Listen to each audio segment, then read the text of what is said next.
We have 3 news stories tonight. News anchor fired after appearing in broadcast with Starbucks cup amid boycotts over Israel.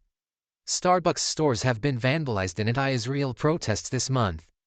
An award-winning news broadcaster for Turkey's TGRT Haber was immediately fired after appearing on camera with a Starbucks coffee cup, the news channel announced on Sunday. TGRT Haber revealed Meltem Güney and her show's director were let go after she presented the news with a Starbucks cup in front of her during a live broadcast on Christmas Eve. In a statement posted to X and shared by the Messenger News, TGRT Haber said Güney had violated strict advertising restrictions. The station also said the anchor had upset viewers in the predominantly Muslim country who had sensitivities regarding Starbucks' stance on the Israel-Hamas war. T is strictly forbidden for the announcer to present on TGRT News TV in a way that will covertly advertise any company, the statement said. Our institution has an understanding that knows the sensitivities of the Turkish people regarding Gaza and defends them to the end. It is absolutely impossible to approve any action or publication contrary to this. We do not approve of this action of the presenter and director, whose employment contracts were terminated, and we strongly condemn it. For this reason, their employment contracts were terminated and continued. The network reaffirmed its continued support for Gaza and the Turkish people. Starbucks and its locations have faced boycotts and acts of vandalism over perceptions the coffee company is pro-Israel because of its conflict with Workers United. In October, Starbucks sued the labor union after it published an out-deleted post that reflected its support for violence perpetrated by Hamas. Shortly after Hamas invaded southern Israel on October 7, the Starbucks Workers United account posted solidarity with Palestine on X. In order to disassociate from the group, Starbucks sued Workers United for using its name, logo and intellectual property. The coffee company has not come out clearly in support of Israel or Palestinians but put out a statement on October 18 condemning violence in the region.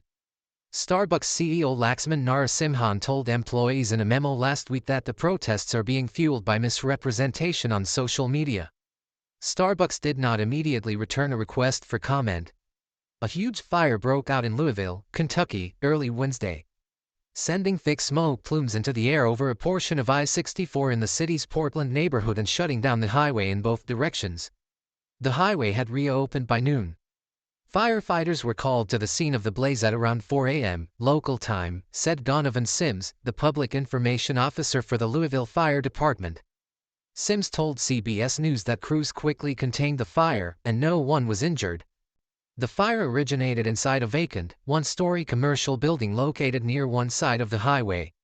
Video footage from the scene that the Louisville Fire Department shared with CBS News showed the structure completely ablaze before sunrise. Additional footage shared later by CBS affiliate WLKY showed the flames extinguished, although at the time some traffic disruptions remained, the station reported.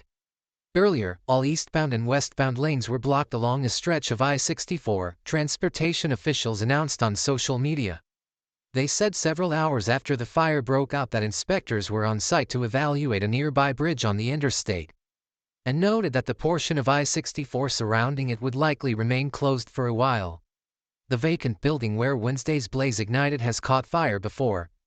Sims told CBS News that Louisville firefighters have responded to 2 fires at the site in the last year alone, with a car fire causing at least one of those incidents. What caused the blaze Wednesday morning is still under investigation. Sims said an arson team was on site evaluating the situation along with other fire officials. Transportation Security Administration officers at Virginia's Ronald Reagan Washington National Airport stopped the local woman from bringing a loaded gun onto a plane Christmas Eve, according to a Tuesday news release from the TSA. The firearm was detected on an X-ray machine as the woman reached the security checkpoint, whose unit alerted the TSA to take a look inside the traveler's carry-on bag. The gun was then confiscated and the woman was cited on a weapons charge. Bringing a gun to an airport security checkpoint was no way to enter the holiday, said John Bush, SA's federal security director for the airport. There's naughty and there's nice at this time of year, and the nice way to transport your firearm is to make sure it is unloaded, locked in a hard-sided case and declared at your airline check-in counter. The naughty way is to bring it to a checkpoint. Bush said that the woman faces a potential civil penalty of thousands of dollars. Fines for carrying weapons can be as much as $15,000. The firearm marked the 39th confiscated at the airport in 2023, the most at Reagan National in a single year, beating the airport's previous record of 30 firearms in 2021.